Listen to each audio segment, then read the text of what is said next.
Hey clowns, welcome to Crimelia Street. I'm Sam, And I'm Tori. and we are once again gathered here today. And here we are. Yep. Sam, did you hear about this influencer couple who left it was a 12-month-old, I think, and a 2-year-old in two separate rooms. I keep learning more and more details as the day goes on. Yep. But they were in two separate cruise rooms, and they left their children unattended. They were FaceTiming the baby monitors, which I guess you probably couldn't take the monitor far enough away because you were so far from your sleeping child. So they FaceTimed them. Their family was also on this cruise. So there were other adults aware of this that didn't say, maybe this isn't the best idea. And then the fact that each kid was in a separate room, I feel like kind of doubles the chances of something going wrong. Staff members could go into either of those rooms. Either of those monitors my baby monitor freezes all the time, and I have to close the app and go back into it. Yeah. The Wi-Fi on the cruise ship. Right. No, it makes you feel sick. And just to mention that they brought the baby monitors to begin with, so it's almost like they were planning. Why else would you bring the baby monitor if you weren't planning on being in the room with your child, which you should be, especially on a cruise? 100%. Because staff has access to those rooms too. Not to mention, one of them is a 2-year-old. The 2-year-old can probably open doors, I'm thinking. My 1-year-old has started kind of opening and closing the door. He can't reach the little handles yet, thank God, but... Right. Oh my gosh. It's insane, and it just makes me think about Madeline McCann. Yes. That horrific, awful situation that happened where she went missing. Oh my God. And they could see the hotel room from where they were at. And just taken from her bed. Right. We all know that. I know. And so I did see actually a video right before this where they did a little damage control, and they tried to say that, oh no, one of the family members was there in the room. And it's how is... So you had two family members watching your kids, but even though in cruises you usually go all out with your dinner or with your group to dinner, you know what I mean? Yeah. Yes, you do. Yeah. So I just think that is a lie. That is a complete lie. It's giving lie. I'm not buying it at all. Because the way they said it was we switched our dinner reservations so that the babies were already asleep and just FaceTime the monitor. Right. Why it was would a life FaceTime? Hack. Right. First of all, them sharing that to their story, their Instagram story too, says a ton. It just says so much right there. What kind of questionable things are they doing that they wouldn't share? Oh, right. Exactly. And wouldn't they think that would be an important detail to mention? Don't worry, we had people in the rooms with them, but we just wanted to still see them. Okay, wouldn't you mention that? And then if you are purposely rage baiting people for this, and you did it on purpose just to get engagement, you suck. But yeah, they just their whole profile just seems annoying to me. Ew. The whole parent influencer thing is so strange to me in general. It just brings a lot of things into question, I feel for sure. Absolutely. Yeah. Should we talk about sad stuff? Okay, let's do it. I'm ready. This one's gonna be heavy for sure, and all of the stories we tell are pretty horrific, but this one has an extra level of just scary, and it's very unpredictable, I think, the way that this guy moves. So yeah, just trigger warning for if you don't like the heavier cases, you might not want to listen to this one. So this episode is going to be long. I'm thinking anywhere from 2 to 4 parts. So it is going to be a bit of a doozy. And the way we recorded it, unfortunately, we are not going to have palette cleansers at the end of every part. We'll have the palate cleanser at the end of the last episode. So it's just going to be a lot of the sad stuff until we get to the happy bits at the last episode. So just hang in there, and it's definitely going to be interesting, and it's going to be an intriguing story for sure. This one has really stuck with me through the years. Okay, so we're going to talk about Israel Keys today. Israel Keys was never on anyone's radar until 2012. Never a speeding ticket, never running a red light, nothing. So it all starts with Samantha Koenig. Samantha Koenig was 18 years old. She lived in Anchorage, Alaska, and she worked at one of those little coffee kiosks. I know that you're very familiar with them because you live in the Pacific Northwest. Mm-hmm. But for people who don't live there, they're just like, it's like a tiny little like shack. Only one or two people can fit in them. And very oddly, in the summer, they wear bikinis. Yeah, I've seen some of those. Yeah. Which like I always... bikini.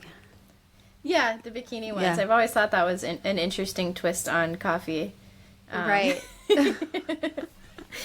But yeah, so she was working alone February 1st, 2012, and the coffee kiosk name was called Common Grounds. So she was working alone at Common Grounds that night. She was reported missing February 2nd, 2012, the next morning when employees came in and realized that the coffee shop wasn't closed up like it usually is. And this was pretty out of character for Samantha. Like, things were just like a little messier than normal, and she was known to be a neat freak, so this definitely raised alarms for her employees. Also, the profit was taken from the previous day as well. Some background on Samantha Koenig. She was a popular high school senior. She got along with everyone, not just the cool kids. She had a boyfriend, Dwayne. They'd been dating for almost a year. Dwayne lived with Samantha and her father, James. Like Samantha, Dwayne was working and trying to save up for better things, to get a house and whatnot. Dwayne and Samantha shared a truck, and Dwayne was supposed to pick Samantha up February 1st, the night she went missing, but she was not at the coffee kiosk when he got there to pick her up. He assumed that she had just gotten a ride from someone else. James Koenig was Samantha's father. He was a single father. I'm not really sure like where her mom was or what the story is with that. Samantha wanted to work with animals or become a nurse or go into the military. She was a nurturer. She would see someone sitting alone and make small talk with them. She always wanted to include people who felt like they were on the outs. She had a niece who she loved and 2 dogs she was obsessed with. Puppies. Yeah. Investigators felt that she had left on her own because there was a panic button inside the coffee kiosk and she hadn't hit it and there was no sign of a struggle. So they assumed she just bopped out. Her father, James, and her boyfriend, Dwayne, were insisting that this was very out of character for her and she wouldn't do that. As part of the investigation, it was determined that Samantha had been texting that night with both Dwayne and James, who were her boyfriend and her father. She was fighting with Dwayne, her boyfriend, and she was sure that he was cheating on her. He did admit that he was talking to other women as well. She had also texted her dad and asked him to bring her dinner. This seems like it would be kind of a strange request, too, if she was planning on running away that night, right? Like asking your dad to bring dinner by. I don't know. Right. It just doesn't seem like it really lines up with that theory. Anchorage Police Department initially had jurisdiction of this case and gave the case to a new hire who had come from narcotics, Monique Dahl, and she was also known as Mickey. One theory was that Samantha stole the day's profit to enjoy a day or two of fun and that she'd just come back home once the money ran out. Special Agent Steve Payne from the local Anchorage FBI office heard of this case and was kind of trying to like get involved in it, but he didn't really have jurisdiction. So he was offering his help and Anchorage PD kept turning him down. But he didn't think that Samantha would have just kind of disappeared into thin air because it takes kind of long range and sophisticated planning to do that, and also money. Detective Payne was saying that she didn't make enough money to disappear for a few days or be able to really do much in those couple days. And there also wasn't much money in the register. Those coffee shops don't make a huge profit. The night she disappeared was also a dark and frigid night. There was a blizzard, and it was a Wednesday night. So, like, where is she going? In Anchorage, you know. In Anchorage, Alaska, during a blizzard on a Wednesday. Like, what is this 18-year-old girl going to do? You know? Payne offered his help to APD with the investigation, but he was told initially that they have enough people and that they think they know what this is, which is just a girl running away from home. Payne called APD, leaving messages over and over again. He did end up getting a call back from Detective Dahl, the one who was leading the case, and she called him when they had gotten a hold of a surveillance tape from the night before from the coffee kiosk owner. I guess it took a while, like a day or so, to get the footage from, like, it's probably stored on a server somewhere. They'd had it. At this point, when Detective Dahl called Steve Payne, they had already had the footage for 8 hours, but I think they were just looking it over for the first time at this point. And Payne drove to APD because he was curious and wanted to see the footage as well. James, her dad, seemed distraught. He called her phone all night long and sat outside the coffee kiosk the next day hoping she'd come back. When Payne went to APD to see the surveillance video, 2 minutes and 6 seconds into the tape, Samantha suddenly turns off the lights in the kiosk and her hands go up.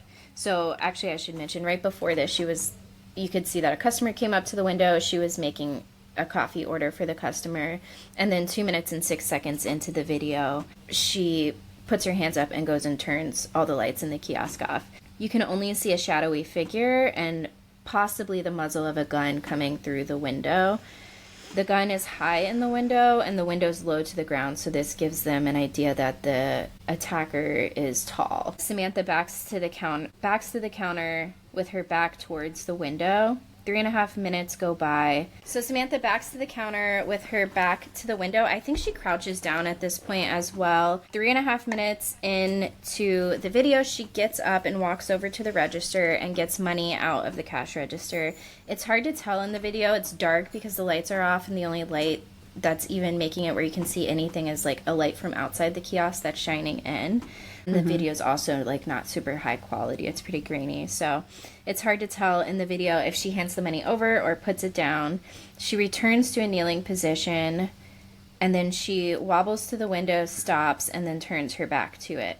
At the 5-minute and 19-second mark, a large male figure leans in through the window and looks as if he's tying her arms behind her back. 2 more minutes elapse, and you don't really know what's going on here, like what interaction is happening between the two of them, before the man pounces through the window and lands on top of her, kind of tackling her. At this point, it's confirmed that the man's very tall. The man shuts the window and then talks with Samantha. He picks something up and opens it, showing it to Samantha. It looks like it's her purse, and he empties that. 8 minutes and 55 seconds into the video, he's kneeling with his back to the camera and his right arm tied around Samantha. There is white lettering on the back of his hoodie. He pulls Samantha to her feet. They both look at the camera, and then he guides her to the door, and the outdoor footage shows him and her walking through the snow. Payne... Yeah. And during this interaction, too, like, Samantha, I guess, looked pretty calm, like, on the video, which, again, wasn't great. Mm-hmm. But this kind of fed the theory that APB had, too, that, like, she just ran away. And it was, like, the staged scenario. Yes. They're thinking maybe he's, like, an accomplice, and, like, they did it to rob, $200 from this coffee shop. Yeah. Payne didn't know what to make of the video and offered the FBI's assistance again, but Dahl denied his help once again. Jeff Bell, who worked with APD, had top secret clearance with the Bureau. I'm only laughing because I have never been able to spell the word Bureau. And I have it spelled here Berue. Because I have just completely given up on it. You know what? It works.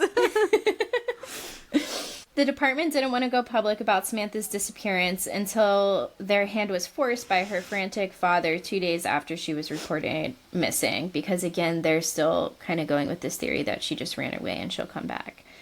APD's theory at this point was that Samantha wasn't a victim because the person was inside the coffee kiosk for so long. Maybe they knew each other and it was a setup to rob the kiosk. Her dad loved her dearly and hung out in front of the coffee shop for days waiting for her to come home. He was now regretting not bringing her dinner that night like she asked, which is just so heartbreaking. Damn, yeah. Yeah. He was handing out flyers with her photo. Volunteers were helping pass the flyers out. The whole town kind of mobilized behind James and trying to help him. James was talking to reporters. He called her cell phone repeatedly until the battery died. James said he and Samantha usually talked multiple times a day, so he felt that this was a sure sign that she had been abducted and not just like running away. APB wasn't so sure, though, that she had been abducted. Police were too open with the media and told them that they left on foot, and that's about all they knew, which I feel like you don't usually want to say that. Right. To the public. Even we know that. Come on. Right. Not police here. Right. No training. We are not. No training. No police academy. No. The public was in an uproar, and all police could tell them was that the suspect was tall and had on a dark hoodie. So that's a lot to go off of. James and Dwayne were both suspects and interrogated Thursday morning within hours of her disappearance, which I can understand that. You always want to look at the people close first. Mm-hmm. So Dwayne recounts the night that Samantha went missing. He drove to Common Grounds at 8:30 at night and was running about 10 minutes late, and this is when he was supposed to pick her up from work. As Dwayne pulled up, he noticed that the stand was dark. He got out of the truck and looked into the windows. He noticed that napkins were strewn on the floor and towels on the countertop, which was weird to him because Samantha was such a neat freak. Dwayne figured Samantha had gotten a ride from someone else. He admitted that they had been arguing that night and that he had been angry with Samantha, and she was mad at him because she was pretty sure that he was cheating on her. And he does admit to like flirting with other women as well. Dwayne received a text from Samantha at 11:30 that night that said, "F you, asshole. I know what you did, and I'm going to spend a couple of days with friends. Need time to think, plan, acting weird, let my dad know." And that's a quote. Detectives suspected Dwayne because he was like arguing with her that night, and he denied he had any part in her disappearance. That night, Dwayne waited up hoping that Samantha would come home, and he eventually fell asleep. At 3 a.m, he suddenly woke up and felt the need to go outside. When he was asked by investigators why, he said he didn't know. He just felt like he needed to go outside. When he went outside, he saw a man with a mask about 6 feet away going through the pickup truck that he and Samantha shared. They both stood there for a second, staring at each other. Then the man going through the truck closed the door and walked away. Dwayne went inside to tell James. That's weird, right? Yeah. Yeah. Dwayne went inside and told James. And then about an hour later, Dwayne went out to the truck and searched it. He realized Samantha's driver's license and her ATM debit card was missing, and she always kept her driver's license like in the same spot in the truck. So he knew that that had been taken. Dwayne went back in the house. This is the night she went missing. I'm sorry. This is Or the night she went after. missing. Okay, just making sure. So Okay. he's being investigated the next day, but he's talking about the night before when she went missing. Okay, sorry. Yep. No, you're good. That was a good question. So Dwayne went back in the house after searching the truck, and he went to sleep. He did not notify authorities of this event at all until the interrogation the next day. Dwayne. Mm-hmm. I just... That's the part that struck me as odd, is like, why not, I don't, like, right away, someone's in my truck. And I your understand girlfriend's missing. These are weird coincidences, right? Right. It's fine. Detective Dahl also thought it was strange that the person was able to get her license, and neither James nor Dwayne called the cops or chased after the masked figure, which is fair. Yeah, valid. Dwayne said he just didn't think that the police would do anything until Samantha had been missing for 24 hours, and James also later said something similar in an interrogation, so I feel like they just got, like, misinformation at some point. And I do hear this a lot, too, in true crime, where people think that they have to wait, like, 24 hours or 42 hours before they can report someone missing. And I've heard a lot, too, where police have actually told them that as well, which wasn't the case here. It's not actually true. Like, you can't actually... Especially if weird things are happening, like a break-in to a vehicle in connection with a missing person. I feel like that would be grounds enough for any police officer, detective to be like, okay. I mean, the break-in maybe alone. we could... Right. Yes, exactly. The break-in alone. But once again, what do we know? What? Not trained. With Dwayne and James still not ruled out as suspects, 2 officers were sent to their house one night. Dahl had more questions for them, but mostly she wanted to see how they would react if they were surprised by 2 officers. They wouldn't let the cops in, and they both kind of wedged their way in and out of the door, but never let the officers in. James, the father, was put under surveillance. James set up a tip line and had volunteer signs near Common Grounds, the kiosk that she worked at. National and international media outlets became intrigued. Police were searching down many avenues, but to no avail. Bell was beginning to suspect Samantha set this whole thing up. So Bell is one of the officers at APB as well. So now Dahl and Bell are thinking this. He's thinking that the man in the video was her accomplice. They did arrest 50 people, mostly confidential informants.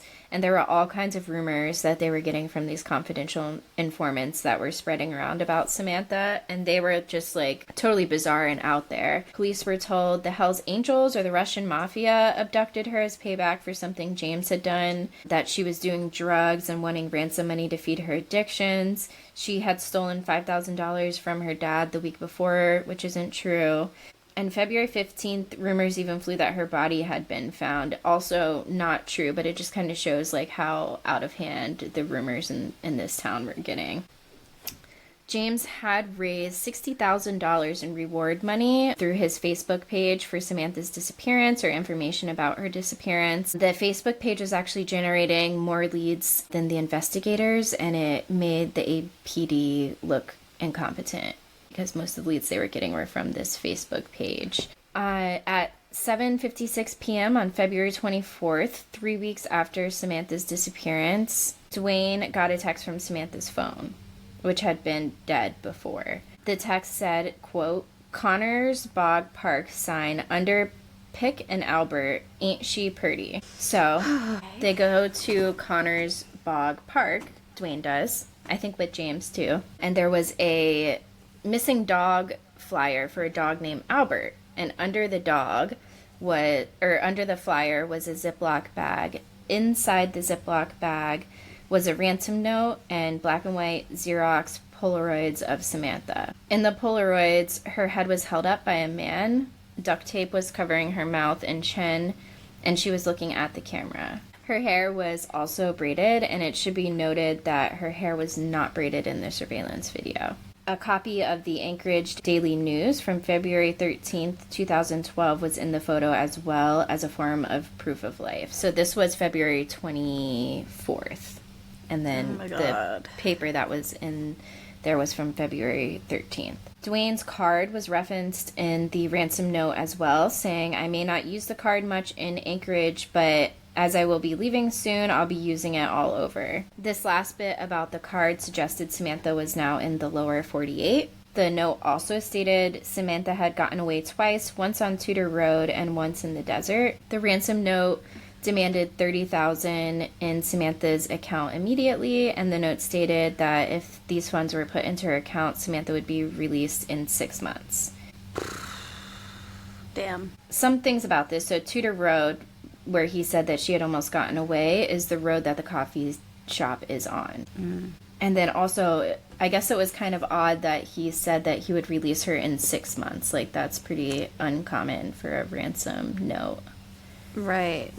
The first question on everyone's mind was, is Samantha alive or dead in the photos? Now that the case was potentially crossing state lines, it was the FBI's jurisdiction, which meant that Steve Payne, who kept asking to assist with the case, now had jurisdiction over it, which was great. Because APD is definitely dropping the ball. The ransom note was processed for DNA now with the FBI's resources, which is good because they have more resources, obviously, than APD. It was processed for DNA, fibers, and many other details. A typewriter was used to write the note, and the note was also littered with, like, misspellings. Unfortunately, no DNA was found. Even if it were, I doubt they'd be able to compare it to anything because, again, this guy had never been arrested for anything.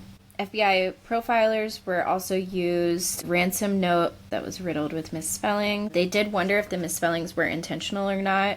And they also wondered why he only asked for such a small amount of money when it was publicly known that like $60,000 had been raised. Like, why only ask for $30,000?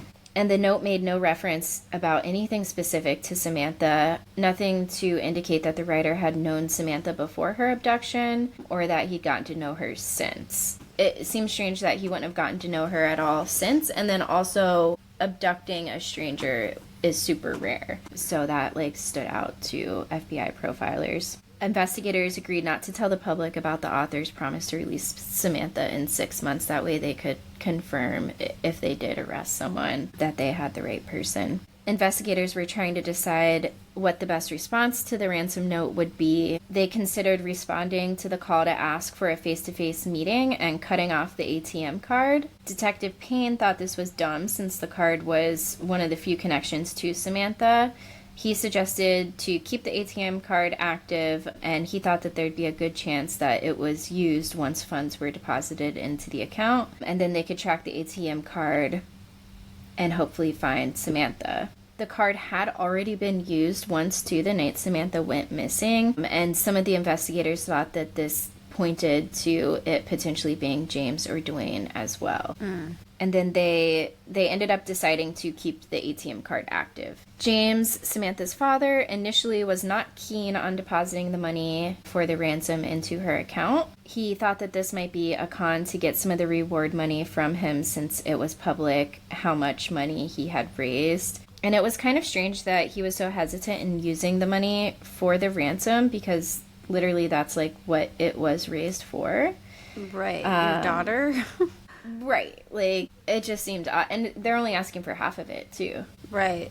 Yeah. And then there were also rumors flying around and confirmed by James that he was using some of the money to keep his household running. And a friend of James went to the cops and said James was obsessed with the money that he was getting from this and told the cops that something felt off about that situation. So a search warrant was issued for James and Dwayne's house, but all that they found there was an illegal grow operation, which kind of explains why they were wedging themselves in and out of the door. Oh God! Don't let them smell it. Right. Oh God, that's so funny. This is gonna ruin the world tour. Right. February 29th, 5 days after the ransom note, James deposited an amount the FBI thought was best, which was $5,000 into Samantha's account. They decided on this amount because they wanted to frustrate whoever was making the demand to push them to make contact. 4 hours later, someone tried to withdraw cash from an Anchorage ATM for $600. The ATMs only allowed for $500 a day, so this person clearly didn't know about the ATM limits. 2 hours later, another $500 withdrawal pinged at a different ATM, also in Anchorage. And then a half an hour later, another ATM withdrawal pinged, and this was on the other side of midnight. So this person, knew Anchorage well because they were going to all these different ATMs within Anchorage, and then also now was kind of working the system to where he could get a grand out within a couple hours if he withdrew it on both sides of midnight. One of the ATMs had surveillance, but they had to wait a day to get it, which happens a lot in this story. Dang it. Yeah. James was now the top suspect, mostly pushed by APD and Detective Dahl, but this avenue did need to be explored. Another fuck-up from APD is Lieutenant Parker tells the public that Samantha was alive and the investigation was making progress day by day, which we don't know that she's alive, and they also are not making much progress. This was a violation of investigative procedure, and Payne was very upset about it, and it also kind of just showed whoever does have Samantha, especially if she's still alive, that how little they actually know, which is frustrating to the investigation. And then it gives false hope, too, for the friends and family of her, so it's just super irresponsible. Finally, about 3 days after the ATM withdrawals, the footage from that ATM that had surveillance was acquired by the FBI. Lettering on this sweater or hoodie seemed to read the letters CORPS, so core, and they thought the suspect had been a Marine at some point. The suspect was wearing eyeglasses and a gray face mask and gloves and white sneakers. It took until February 20th, 3 weeks post-disappearance, for the APD to request video from Home Depot across the street from Common Grounds. All right. I just feel like I would have thought of that. So we had trailers that got stolen at work. We had trailers, a UTV and an ATV that all got stolen. And we said that morning, within hours, we said, can we get footage from the bank right there? Yeah. It just seems I'm not like... trained. I have no training. Us? No. But the thought did cross my mind. Freaking wild, dude. Especially with, like, I understand they have this theory that, like, maybe she had an accomplice and was just trying to, like... But you did see the muzzle of a gun in that video. Right. Like, Either way. Maybe explore Even if that she option. did. Right. But, hey, yeah. So, 2 days passed before the footage was acquired again, which ended up being the same day that they received the ransom note when they actually acquired this footage. On the footage, at 7:45 p.m., a white truck pulls into the parking lot of the Home Depot, which is across the street from Common Grounds, the coffee kiosk. It appeared to be a Chevrolet. They couldn't actually read the lettering, but it's the only truck with that long of a name. There were no plates on the truck. The driver walked across the road towards Common Grounds, and then after about 20 minutes, the driver reemerges into the frame with Samantha and his arm around her shoulder. On the camera footage, you can see that Samantha broke away from the driver of the white truck and ran from him while they were crossing the street, Tudor Road. Her hands were bound, and it was now clear that she was in a panic and taken against her will. The man tackled her, stood her upright, and whispered something into her ear. There were some people near the white truck, and Samantha and the driver of the white truck waited for some time for the strangers to clear out. Once the strangers got into their car, the man put Samantha into the passenger seat and got into the driver's side. Steve Payne, the detective, believed whatever the man had whispered in her ear paralyzed her from alerting the strangers that she needed help, which is... That sucks. It's just... Yeah, it's always so upsetting when there's situations like that, and it's so easy for us in hindsight to be like, just scream, just say something, but like, who knows what he said to her. We actually do find out later, but yeah, just a sad scene.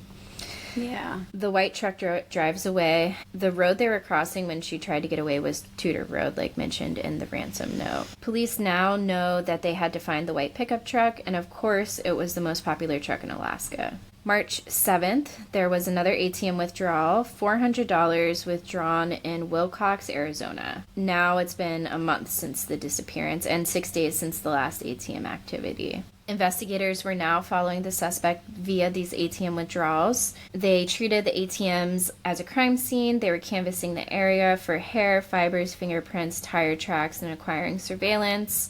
This first one would take 2 days to acquire the footage. Local FBI did take pictures of the footage, though, while they were waiting on it to be processed.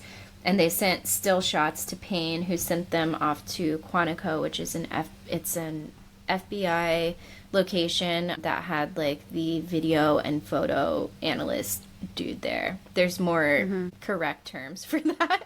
But I'm going to call him the video. Yeah, the video and photo analyst dude. They sent it to Quantico. He looked like the same guy from the Anchorage ATM footage, and he also had a hood, sunglasses, and a face mask, like at the Anchorage ATMs. Samantha's card pinged again a little over an hour later in Lordsburg, New Mexico, so now he's heading east on I-10, and he's trying to withdraw more money than the daily limit. Investigators believed he was attempting to make withdrawals based on the current time of where he was at, but the ATM card was working in Alaskan time still. So they assumed this person would stay eastbound on the I-10 because that's the way he was traveling so far. They could tell he wasn't driving the white Chevy anymore. They couldn't tell exactly what the car was, but they knew it was a white rental car. Put out a BOLO for white rental cars. The car pinged again for a balance check at 2:35 a.m., which is now, I believe, 12:35 a.m. where he's at, so now it's after midnight. Another $80 came out. Maybe it's 11:35 because another $80 came out another minute later, and then this person knew what he was doing because he was going to these small towns off I-10 where it was difficult to mobilize police, and by the time that they could get officers there, he would be gone. And they did try, but he was gone by the time officers would get there. Steve Rayburn, a Texas Ranger, saw Payne's BOLO at 6:30 a.m. Monday, March 12th. Rayburn called the FBI office in Conroe and learned that an officer in Humboldt reported seeing a white Ford Focus at an ATM around the time of the withdrawal at 2:23 a.m. Of course, this is the most commonly rented vehicle in the U.S. Dang. Yeah, which shows how much this guy is like thinking through all of this stuff. Rayburn wrote another bolo, this time with the photo of the white Ford Focus, and he had a feeling that they'd be heading to Lufkin because of its proximity to Humboldt. It was still east on I-10, and it was a spot where a lot of the interstates converge. So, like, if you look at it on a map, it almost looks like a pinwheel. So, after another withdrawal in Texas in the pre-dawn hours of March 12th, Payne called the bank manager and asked her to pull the surveillance for him, and she said no. Other bank managers had woken in the middle of the night to go and get the footage. She told Payne that they'd have to wait until the bank opened at 9 in the morning, even though he mentioned that a young woman's life may depend on this. And she said, I'll get back to you at 9. Unfortunately, this video ended up being useless anyways, but just shame on you. Yeah, the principal, like, Just get out of bed. right. Steve Rayburn, the Texas Ranger who put out the bolo, I think was kind of alerting officers in the Lufkin area because that's where he thought this guy would be headed. And a Ford Focus was spotted at the Quality Inn off Highway 59. The Focus was parked in front of room 115 or 215. An undercover car was put on the car, like watching the car. Police looked inside the car in the parking lot. It was a rental and there was a little girl's clothing in the back seat. A guest list was acquired from the hotel, and no one on the guest list raised any flags. There were also hotels nearby, and the car could have been parked here while someone was staying at a different hotel nearby as well. Someone was staked out to watch the car, and a man did end up coming out of room 215 and getting in the car.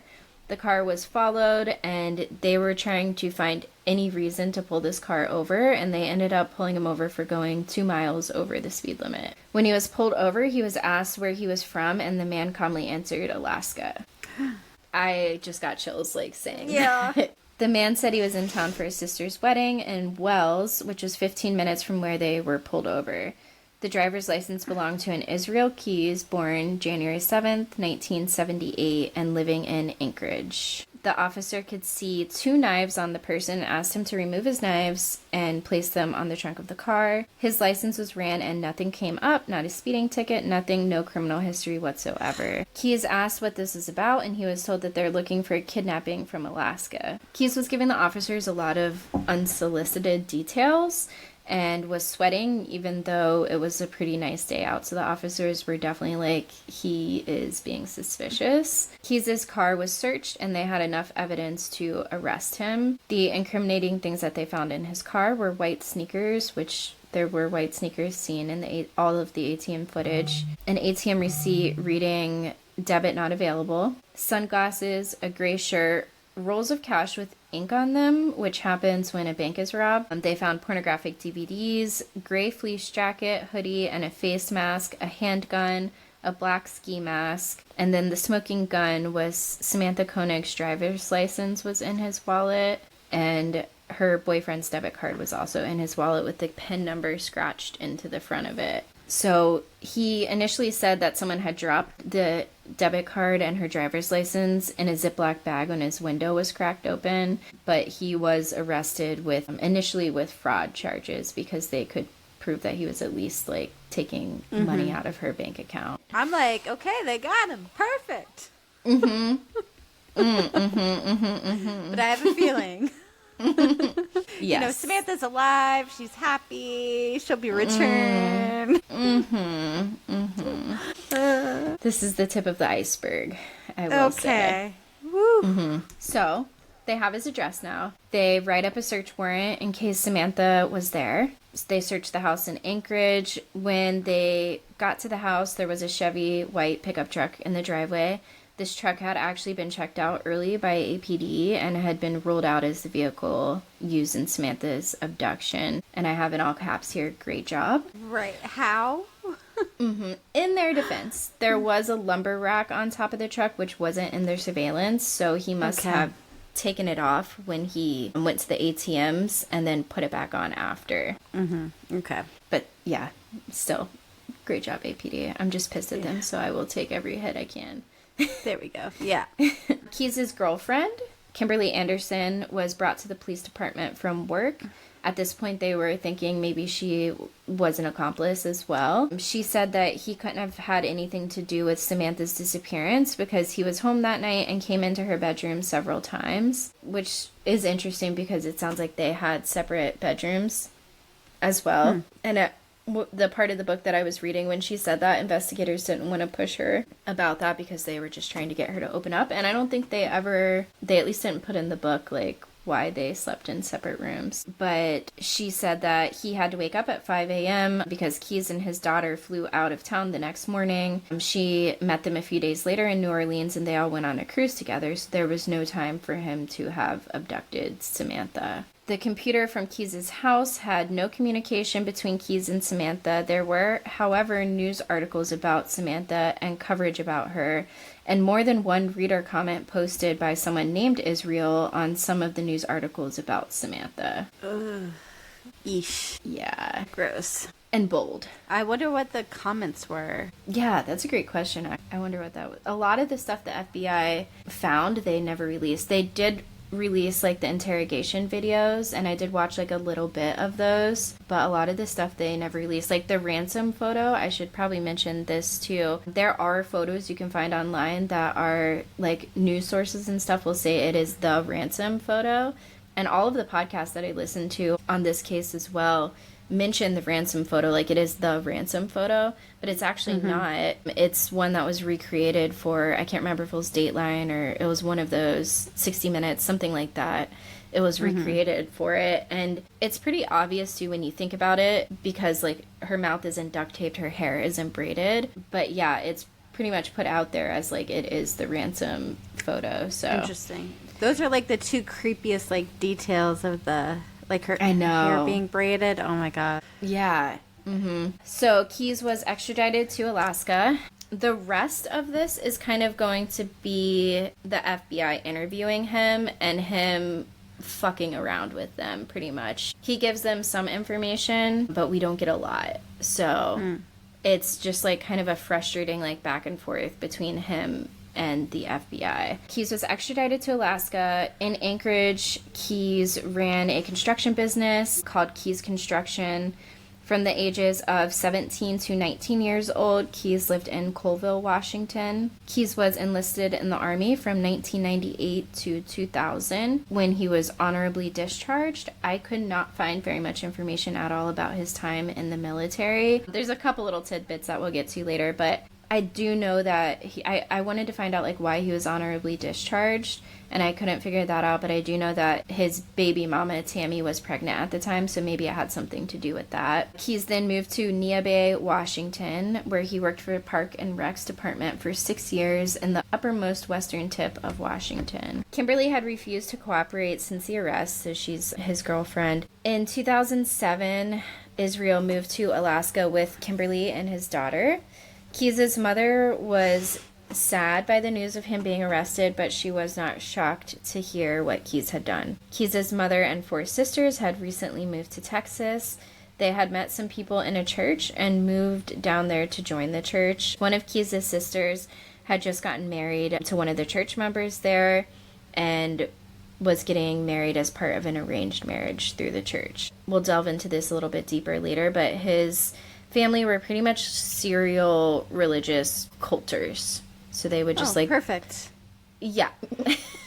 They would just kind of bounce around from like different religious cults. And that's the environment he grew up in as well. So Israel himself was atheist. Israel's mother, Heidi, did tell investigators on this more recent trip that he was arrested during in Texas. One of Israel's sisters had asked him to accept God into his heart, and he usually would just say no, but this time he wept and said, "You have no idea what I've done." Heidi had confirmed some of Israel's whereabouts on the trip he took just after Samantha's kidnapping. He flew into Houston, then rented a car and drove to New Orleans, where he met up with Kimberly and they did the cruise together.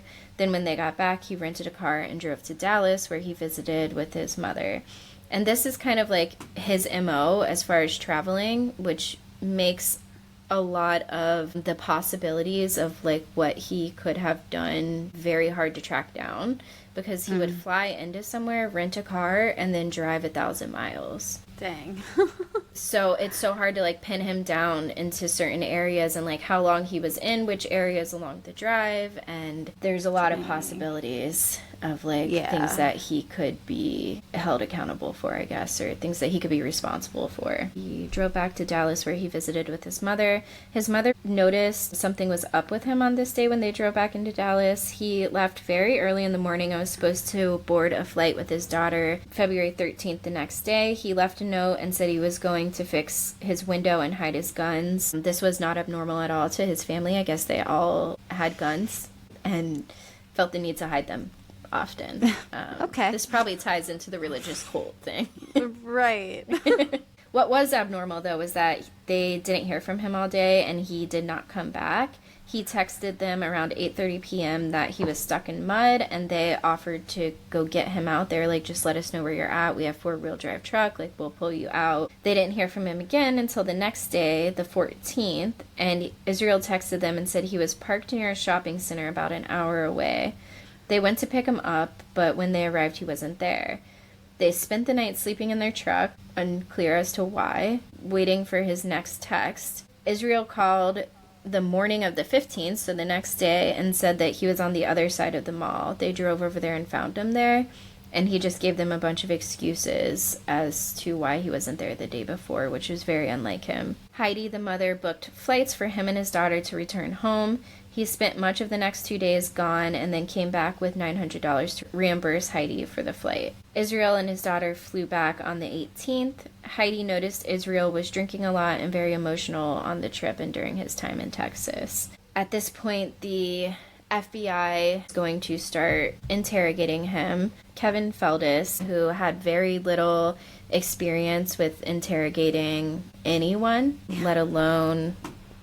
Again, and I don't think they know what they're getting into at this point, but he just didn't have much experience interrogating people. And Steve Payne and Bell from APD and from the FBI had a feeling that this guy was more deadly than they had realized just because of how careful he was about a lot of things so far. So Feldis was insistent to do the interrogation even though he didn't have the proper experience to handle it, but he wanted to be involved in the high-profile case. He said that he would talk to the police under 2 conditions. 1, he wanted death penalty off the table, and 2, he wanted very little of the information in the media because he didn't want his child to know what he'd done. Isn't that interesting? Yeah. Well, maybe just like don't do the things. For sure. And then it's just interesting too that he does seem like sympathetic towards his child when usually like a sociopath or a psychopath, I forget which one it is, but like they have trouble feeling empathy for anyone.